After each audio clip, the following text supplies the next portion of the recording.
diciamo che le cose vadano abbastanza bene. Voi sempre avete visto che il programma prevede una prima sezione che si intitola La politica e la memoria della politica, e sarà questo seminario sul 774 introdotto da due interventi che parlano di altre due transizioni più o meno coeve, una sulla memoria della Turingia e l'altra sulla Baviera.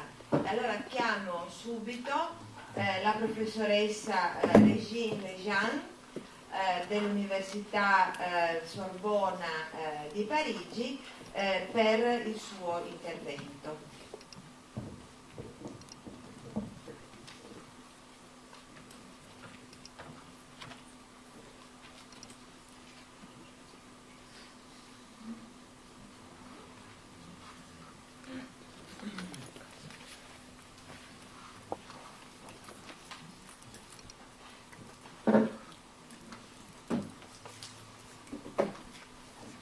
Grazie Cristina, scusami ma parlo in francese,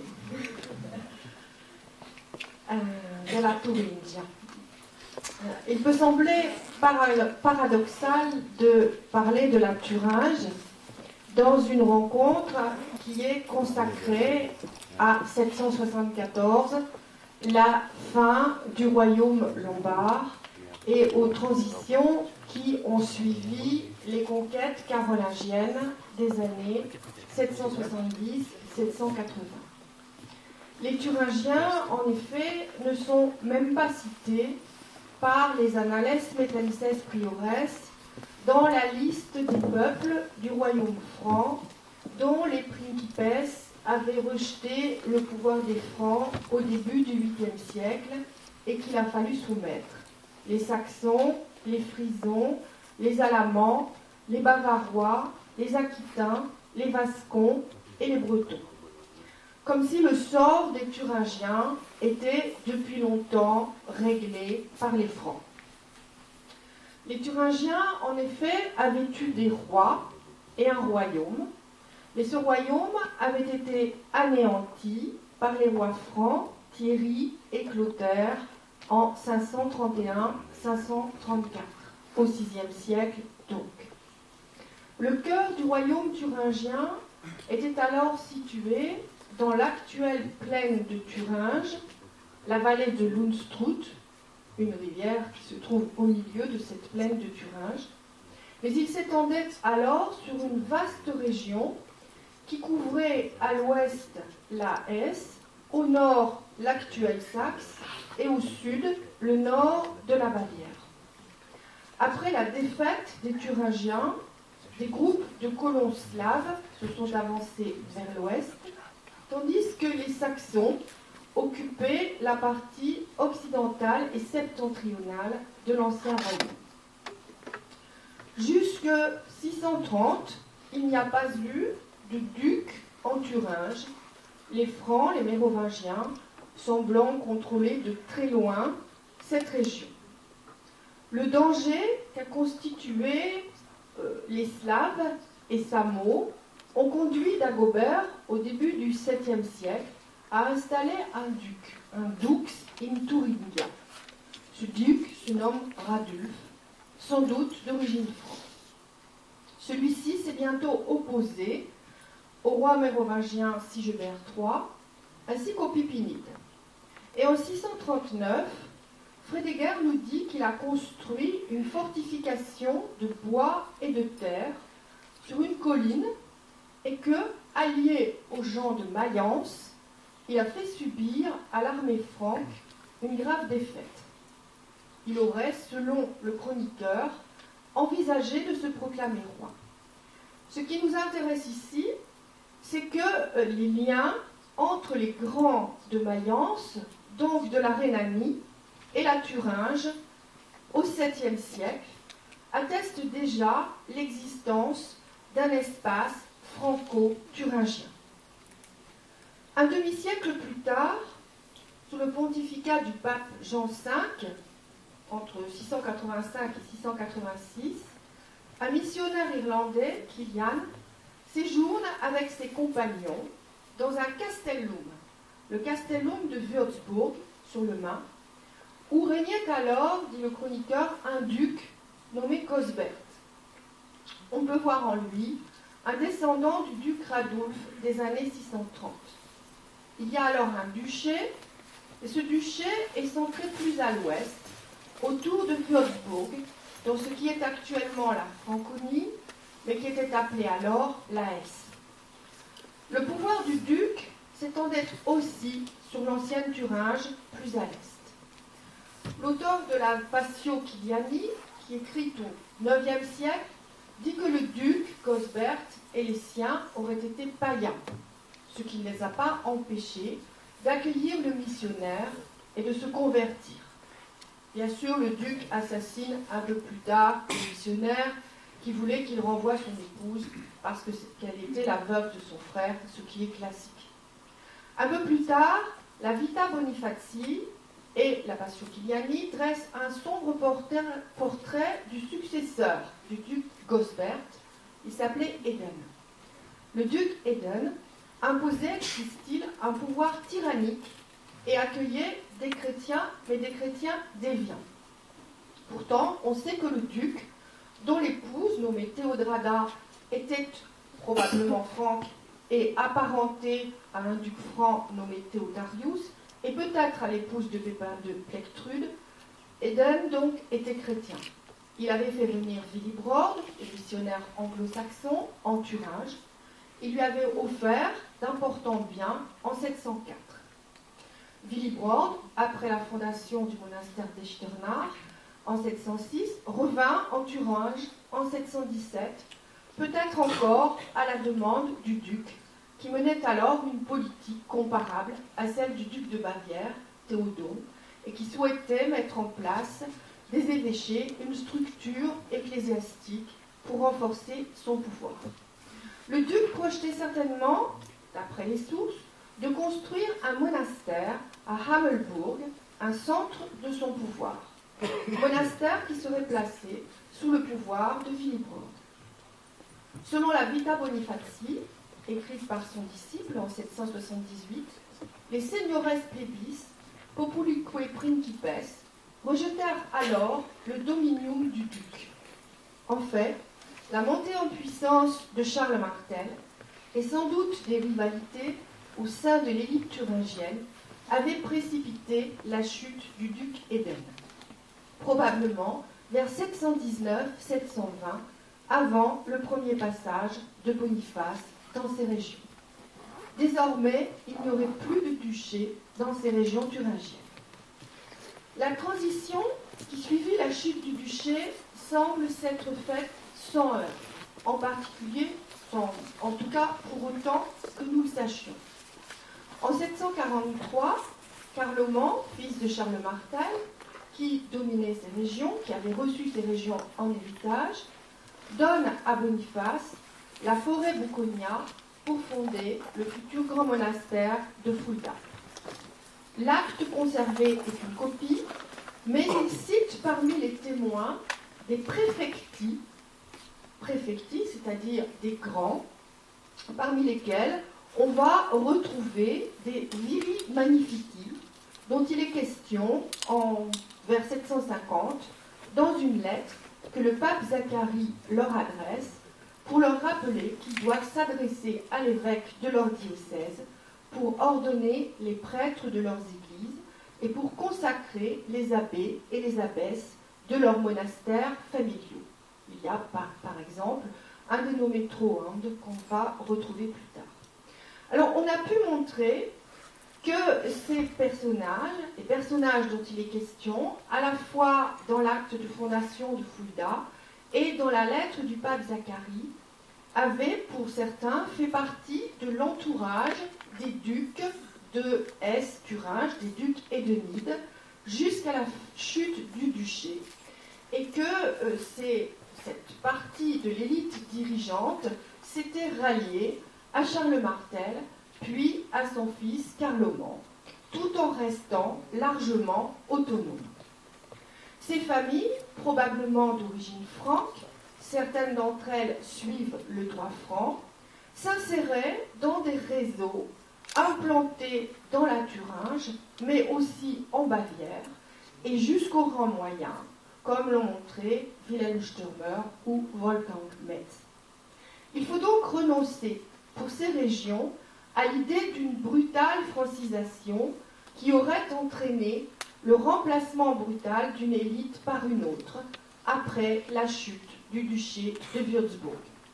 Certes, il y a eu des mouvements, mais des mouvements qui rentraient finalement dans le cadre normal de la mobilité des élites. Pourtant, les Annales Nazariani, rédigés en Alsace, à Murbach, à la fin du 8e siècle, relatent qu'en 785-786, des Thuringi, thuringiens, se seraient conjurés et entendus, concilium fecerunt, pour assassiner Charlemagne, ou, à défaut de réussir ce crime, lui refuser conseil et obéissance. Selon les annales, le roi l'aurait appris, il aurait supporté la chose avec beaucoup de patience, puis il aurait envoyé son légat à l'un de ces Thuringiens, dont la fille avait été promise à un franc, selon le droit franc, afin qu'au jour dit, il lui envoie sa fiancée pour le mariage. Comme le Thuringien refusait d'obtempérer à l'ordre royal, eh bien, il aurait rassemblé, le Thuringien, ses parents, la presque totalité des Thuringiens, pene universos Thuringos, pour se défendre contre le roi des Francs. Ce dernier, le roi des Francs, fort irrité, aurait envoyé ses fidèles pour ravager leurs possessions. Effrayés, les Thuringiens se seraient réfugiés à Fulda, où l'abbé les aurait accueillis et réconfortés par des paroles de paix et de douces exhortations, tout en prévenant le roi de leur présence. Tout cela finit mal pour les Thuringiens, qui sont appelés par le roi, et l'un d'eux aurait répondu à Charlemagne qu'ils avaient juré de ne plus les laisser franchir le Rhin vivants. Charlemagne les aurait fait accompagner, pour certains en Italie, pour d'autres en Neustrie et en Aquitaine, et finalement un certain nombre furent pris et aveuglés, tandis que d'autres étaient déportés, leurs biens confisqués. Les Annales Nazariani ne nomment pas l'instigateur du complot, dit thuringien, mais nous savons, par le récit des Annales de Lorch, le plus contemporain des événements, qu'il s'agissait en fait d'une conjuration et d'une tentative de rébellion contre le roi, fomentée par des comtes parmi les nobles d'Austrasie, disent les Annales de Lorch. Nous savons également, par d'autres sources, que le chef de la conjuration se nommait le comte Ardra. Et d'après Ginard, les Francs orientaux se seraient rebellés à cause de la politique de Charlemagne, qui, pour satisfaire la cruauté de son épouse Fastrade, aurait oublié sa bonté naturelle et sa mansuétude coutumière. La révolte d'Ardrad était-elle le fait de Thuringiens, comme l'indiquent les Annales Nazariani, ou de Francs orientaux, comme l'indiquent les autres sources? Avant d'aller plus loin, il convient de s'interroger sur ce que recouvrait au 8e siècle, à la fin, dans le courant du 8e siècle, le terme Thuringia, en termes de géographie administrative. Alors, bien que je ne l'ai pas fait. Alors, en termes de géographie ecclésiastique, eh bien, on voit que le terme est vague. En 724, le pape Grégoire II confère à Boniface l'autorité religieuse sur tout le peuple des Thuringiens. Vers 737, le pape Grégoire III ordonne à tous les grands d'obéir à Boniface, les grands des provinces de Germanie, de Thuringe et de Hesse, et de tous ceux qui habitent à l'est du Rhin. On crée ensuite des évêchés, un évêché pour les Thuringiens à Erfurt, un évêché pour les gens de Hesse à Würzburg, un évêché pour le nord de la Bavière à Eichstätt. Mais tout cela paraît assez vague. Du point de vue de la géographie politique, c'est tout aussi vague. En 739, Charles Martel partage son héritage entre ses fils et attribue à l'aîné Carloman l'Austrasia, l'Alemannia et la Thuringia, donc tout ce qui n'est pas la Bavière. Et le Rhin forme sans doute la limite entre l'Austrasia de Charles Martel et la Thuringe, tandis que l'Alémanie relevait encore de ses propres ducs. Et quand Charles Martel meurt en 741, Boniface écrit au troisième fils de Charles Martel, Griffon, que s'il obtenait le pouvoir, il devrait s'efforcer de porter aide aux prêtres qui sont au Thuringe. Il prévoyait ainsi que Griffon, fils d'une Bavaroise, pouvait recevoir la Thuringe. En fait, la Thuringe pouvait s'entendre dans un sens restreint, l'actuelle Thuringe, au nord de la Bavière, et pouvait s'entendre dans un sens beaucoup plus large, toutes les régions qui étaient au nord de l'Alémanie et de la Bavière, pratiquement jusqu'au Rhin. Et toutes les sources montrent cet aspect fluctuant. Les limites étaient mal fixées, y compris sans doute les limites épiscopales, qui pourtant auraient dû permettre de fixer davantage les choses. Mais il est probable que la fondation du monastère de Fulda, aux confins des peuples de Saxe, de Hesse, de Thuringe et de Bavière, et son succès contribuèrent certainement à entretenir l'imprécision. Ce succès est mesurable au nombre des bienfaiteurs, originaires de toutes les régions orientales du royaume. Et ce succès répondait aux structures dispersées des groupes de parenté aristocratiques de la fin du 8e siècle.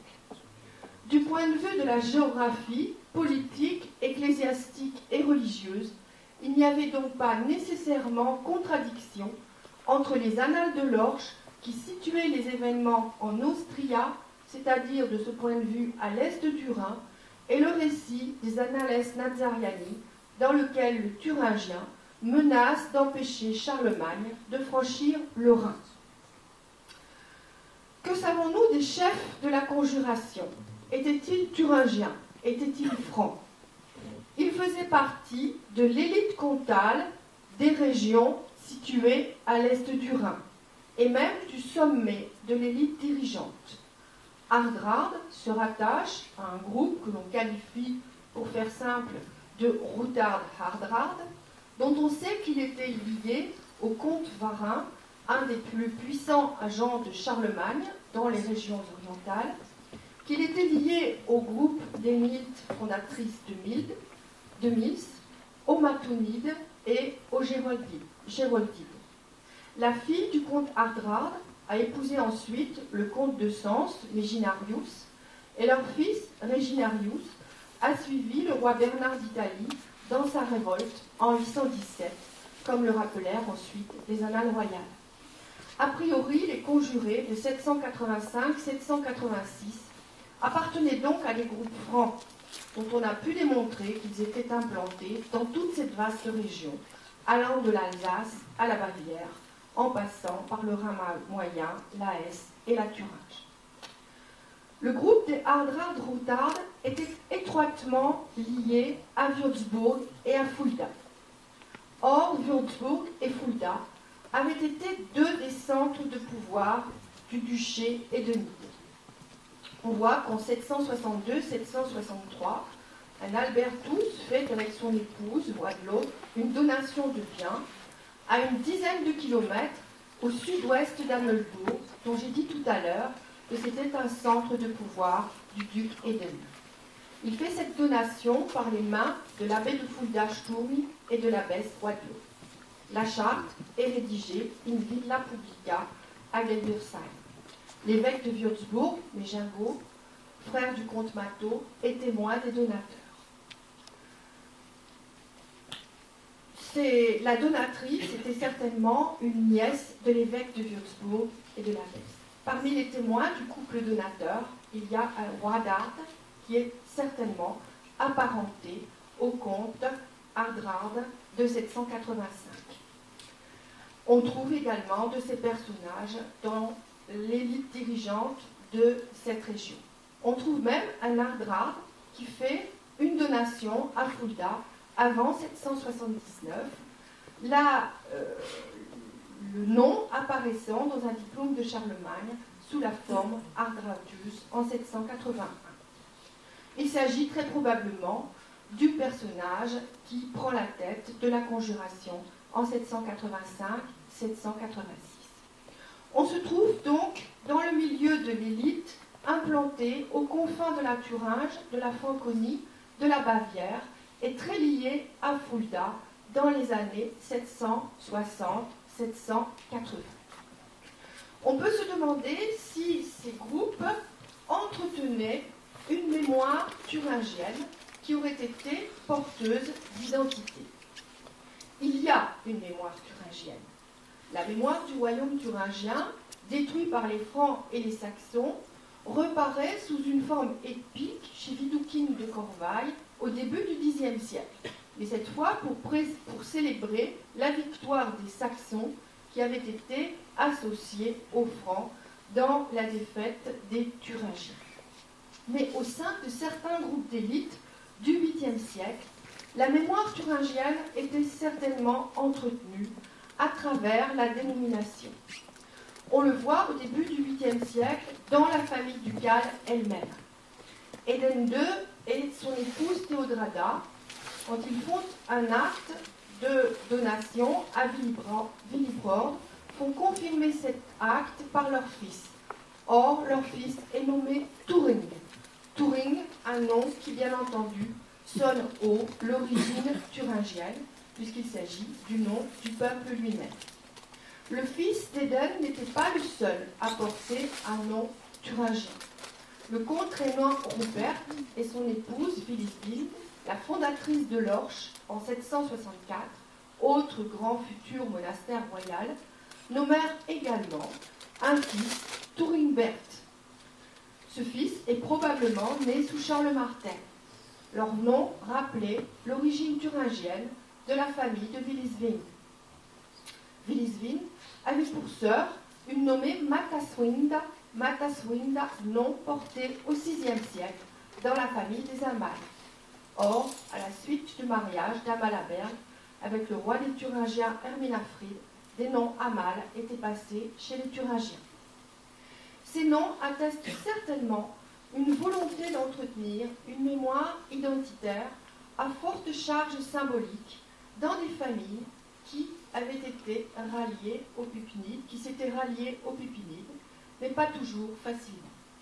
Enfin, le premier témoin de la donation d'Albert et roi de l'Aube à Fulda, sous Sturmi, se nomme Al-Turing. On ne peut manquer de voir en lui un proche des donateurs, peut-être leur fils. Il appartenait à la même génération que Turingbert, et il n'est donc pas hasardeux de conclure que cette mémoire s'est transmise au sein du groupe des Routard Ardrar et les Mathonides, implantés à Würzburg, en Franconie, comme dans celle des Grandes Mayence. En résumé, depuis la fin du 7e siècle, début du 8e siècle, sur 3 générations au moins, le nom Turing a été transmis dans des familles par ailleurs considérées comme franques. Quand on sait que les familles sélectionnaient les noms, elles pouvaient cesser d'utiliser certains d'entre eux, puis les réactiver après plusieurs générations, ces choix portaient en eux une puissante charge symbolique et identitaire, qui n'était d'ailleurs pas forcément anti-franque. L'auteur des Annales Nazariani n'a donc pas tout inventé. Il est probable que les chefs de la conjuration, qui avaient des possessions en Thuringe, portaient en eux une identité qui leur permettait de rassembler les élites locales, purement thuringiennes cette fois, comme plus tard les membres de l'élite franque réussiraient à rassembler derrière eux des Aquitas ou des Provençaux. L'auteur a retransmis en termes de vengeance une révolte qui n'est certainement pas le dernier soubresaut de l'identité thuringienne, mais qui traduit le mécontentement politique de certains groupes d'élites dans les régions orientales au moment des années 785-786. Alors pourquoi était-elle mécontente? Walter Schlesinger a mis en relation la conjuration d'Ardra avec la réorganisation administrative des années 780, qui s'est traduite par la mise en place du système des comtés en Germanie. Les comtés ne sont pourtant que l'élément le plus visible de la politique carolingienne. Charlemagne ne cherchait pas seulement à uniformiser le système administratif, mais à dominer plus étroitement les espaces de pouvoir des élites orientales. Il lui fallait pour cela contrôler les espaces sacrés où, depuis leur christianisation, les élites trouvaient leur principale source de légitimation. Würzburg, qui fut choisi comme siège épiscopal par Charles Martel, était un ancien centre du pouvoir ducal. Carloman, le premier Carloman, fils de Charles Martel, choisit ensuite Fulda, le site de Fulda, pour fonder un évêché. Et ce site a été lui aussi l'emplacement d'une ancienne résidence ducale. On a retrouvé les fondations d'une rotonde sous la Domplatz. L'action bonifacienne avait été bien accueillie par les élites en place qui l'avaient soutenue. On a vu que des viri magnifici avaient fondé des églises et des monastères, féminins le plus souvent. Ces églises et ces monastères ont ensuite été donnés à Fulda. Mais la politique carolingienne n'a pas été sans susciter des remous au sein de l'élite. Il y eut sans doute plusieurs phases de tension. Il y eut une phase de tension sous Pépin le Bref. On sait que dans les années 762-765, il y eut un conflit à Fulda et que l'abbé Sturm a été écarté du monastère dans un conflit qu'il a eu avec l'archevêque Laul de Mayence. Pépin, à ce moment-là, le roi Pépin, a pris le parti de l'archevêque et a éloigné Sturm, destitué pendant 2 ans. Il a ensuite été obligé de le remettre à la direction de Fulda. Il y a donc eu à ce moment-là une première phase de tension. Il y a certainement eu une deuxième phase de tension à propos de Fulda et au sein des élites au moment de la mort du deuxième Carloman, le fils de Pépin le Bref, et de la prise de pouvoir par Charlemagne dans ces régions. Le chancelier de Carloman se nommait Meginarius. Meginarius, c'est le nom du gendre du comte Hardrade. Charlemagne a certainement cherché à se rallier les élites qui faisaient partie de l'entourage de Carloman. Il a cherché en même temps à imposer un modèle nettement plus hiérarchisé, en s'appuyant sur les groupes et sur les monastères. Fulda a été au cœur du dispositif de Charlemagne. On voit qu'en 774, il accorde au monastère royal la libre élection de l'abbé et l'immunité.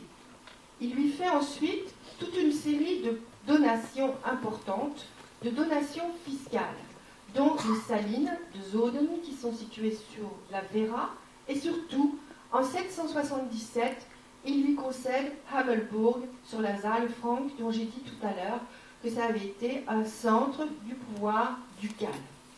Un lieu donc chargé d'une puissance symbolique. Charlemagne donnait ainsi au monastère de Fulda les moyens de développer une entreprise globale de contrôle social. Mais il y eut des conflits. Il y eut un conflit, je l'ai dit tout à l'heure, entre Hardrade et l'abbé Baugulf en 781. La politique de Charlemagne fut néanmoins efficace. On voit dans les années suivantes toute une série de donations de petits monastères qui sont faites par les membres de l'élite à Fulda. La chute du royaume lombard, suivie du mariage de Charlemagne avec Hildegarde en 774, Hildegarde, une femme qui appartient au milieu qui avait soutenu Carloman, ont permis à Charlemagne de développer à partir de 774 cette entreprise de prise de contrôle des régions orientales et de la Thuringe en particulier. C'est après cette date que l'immunité est accordée à Fulda, que le fisc d'Amelbourg ait concédé à Fulda. Or, les relations entre la Thuringe et l'Italie étaient certainement plus actives qu'on ne l'imagine souvent. Boniface était passé par la cour de Pavie en 739, avant de rentrer en Thuringe. Son disciple Winebald, appelé par Boniface en Thuringe, était passé lui aussi par la Lombardie et la Bavière. Boniface avait créé une association de prière entre Fulda et le monastère du Mont Cassin en 751. En 769, le roi Carloman avait accordé l'immunité au monastère de Novalaise. Enfin, la veuve de Carloman s'était réfugiée auprès du roi Didier. La chute du royaume lombard laisse à Charlemagne les mains libres en Germanie. Son mariage avec Hildegarde lui assure des appuis au sein même des groupes qui ne lui étaient sans doute jusque-là pas favorables. La mort d'Hildegarde, vers 783-784, et le mariage avec Fastrade perturbent à nouveau les équilibres, sans doute plus profondément qu'on ne l'a cru.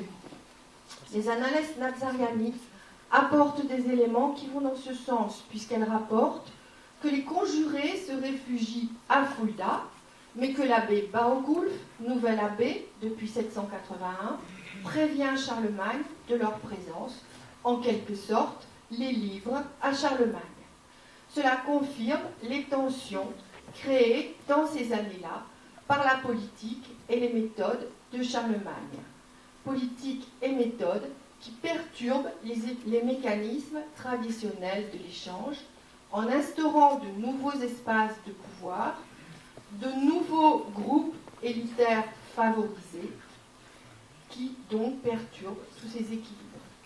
Il y a de nouveaux systèmes de légitimation moins autonomes, plus hiérarchiques.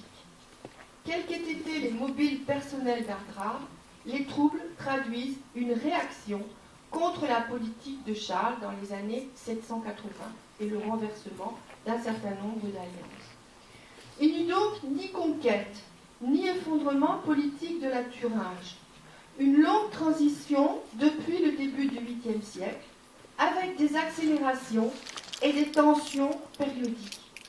Les arguments identitaires ont pu être utilisés, ont pu être manipulés par les uns et par les autres, jusqu'à ce que finalement l'ordre carolingien s'installe définitivement et que ces arguments identitaires soient récupérés par Charlemagne, qui fait rédiger la loi des Thuringiens en 802, en même temps que celle des Saxons et celle des Frisons.